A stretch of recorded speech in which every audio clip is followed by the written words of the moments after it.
So Danielle, we just had a wonderful main stage event here at Amy Exchange, and a wonderful keynote speaker, Aaron, who's agreed to join us for just a minute before you race off to the airport with your duck. And if that doesn't get people interested to watch for another 4 minutes, I don't know what will. So, Aaron, will you introduce yourself to folks? Absolutely. Well, thank you for having me on the show. I'm Aaron. I'm the founder of Empath Labs, and I make interactive companions for kids with different illnesses. So this duck is actually my special Aflac duck, which is for kids with cancer and sickle cell disease. That's fantastic. And Danielle, you had a chance to be together. You guys spent some time in an HTM setting, right, at the VA? Yeah, we did. So out of all the keynote speakers we ever had here at Amy, you are the one that really was the most vested in learning about what HTM is and what we do. And Aaron so graciously joined us at the Providence VA Medical Center in Providence, Rhode Island, and we spent a whole morning together with Aaron, showing him around everything from showing him all the architectural plans that we do and how we design care units to showing how we do root cause analyses and creating new prototypes cool. with a 3D printer. I know your eyes were like lit up the entire time. Shop, and including we took him to the dialysis unit and all the way up to the OR where we had to make Aaron put on the bunny suit for the full experience, because that's what we do on a day-to-day. So thank you, Aaron. And that was you walking the talk, because the cornerstone of what you say is empathy as a superpower. So you were taking the time to learn about the folks you were going to be with, right? And So say a little bit about that, empathy as a superpower. Yeah, so I mean, in our process, we develop all of our products hand in hand with kids, with their parents, with medical professionals, and we really try to step into their shoes to make sure that what we're designing is appropriate. So yeah, we think of empathy as a superpower, not one that, you get like a Marvel hero, but one that's in all of us. And so seeing what's going on in HTM and seeing, I think you referred to it, the secret world, as we were talking earlier. Right. I felt like I donned the bunny suit and I got entry to the secret world. And oh my gosh, the amount of empathy that everybody on these HTM teams has, what drives them, the passion for caring about the patient, for making sure that the room is appropriate, that the architecture of the hospital is appropriate, the tools that are going to get their vitals are in shape, are able to do it accurately, safely.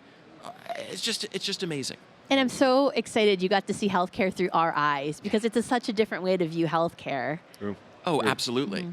So let's talk about your duck Yes. and your... Can you give us a little demo? What is that thing? What do you call that thing?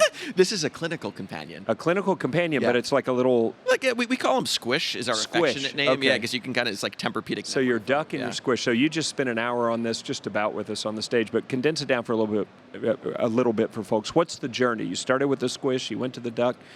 Tell a little bit about the background. Yeah, so we started doing this work when we observed kids with type 1 diabetes taking care of their stuffed animals in the same way they were being cared for, giving insulin injections to their teddy bears. Not unlike when you see your child say, my teddy bear has a tummy ache. And Yes. what they really mean is, I have a tummy ache. Exactly. Yes. Yeah. Okay. Projecting, right? They're projecting and using this concept of transference. And so we designed a teddy bear for kids with type 1 diabetes. We now create this product called Rufus the Bear. And the two products I have here with me, our duck is for kids with cancer, and it does that same thing. Okay. So you simulate everything that's going to happen to you through chemo. You get a chemo port, your duck gets a chemo port.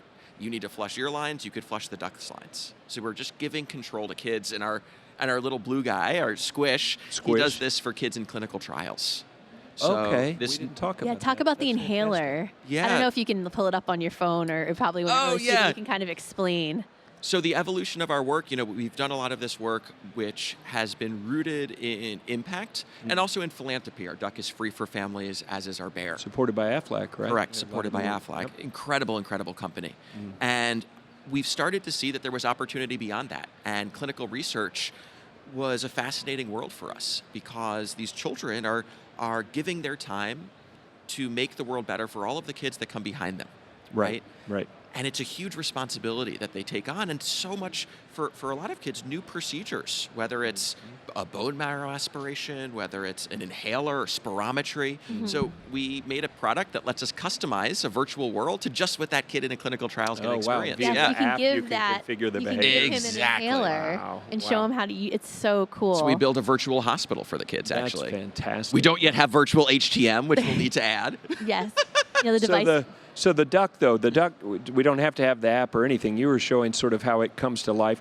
Are we able to get a camera on the duck if I need to move? Yeah, so the duck is just bring interactive. the duck to life. Yeah, so the duck, you can communicate your feelings using the duck. So as you said, right, like how is your duck feeling as a projection of how you're feeling? If you're getting ready for chemo, we'll mic him up. Yeah, we'll mic the duck up. Here we go. Oh, there he is, yeah. So this duck is scared, so you can use him to communicate how you're feeling. Okay. Maybe you're feeling happy. You can give your duck chemotherapy, and you can even use this kind of soundscape spaceship to play all sorts of calming soundscapes.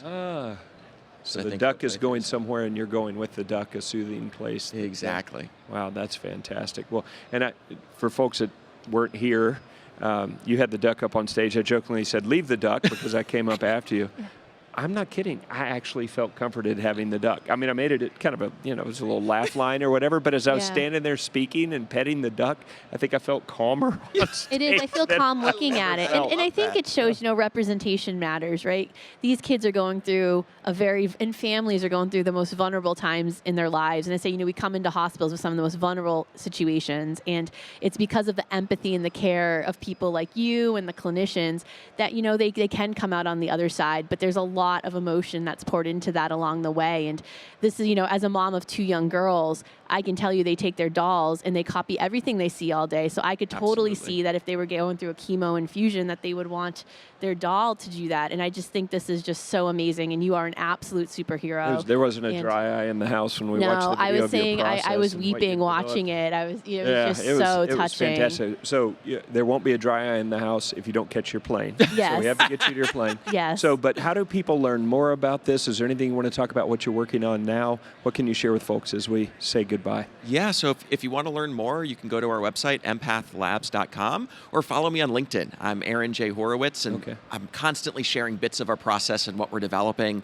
And the work we're really doing now is focused on these clinical trials. Right? How do we support young children who are going through these difficult times and really have a benefit both to them from a comfort standpoint, but also from a retention standpoint, from a medication adherence standpoint? How do we make it easier to follow along these complex protocols? Yeah, absolutely. Yeah. Absolutely. So folks can connect with you, find out more about what you're doing, where it is, and I assume if they're at a children's hospital or somewhere, they could probably ask whoever their care coordinator is about getting a duck or whatever the right Go find a child life specialist. Other than HTM, they're my favorite people in a hospital. There you go. And they'll know where to find one. All right. Well, thank you for all you do, and thank you for being here and keynote speaking at our event today. Thank you for having me. Be well. Thank you.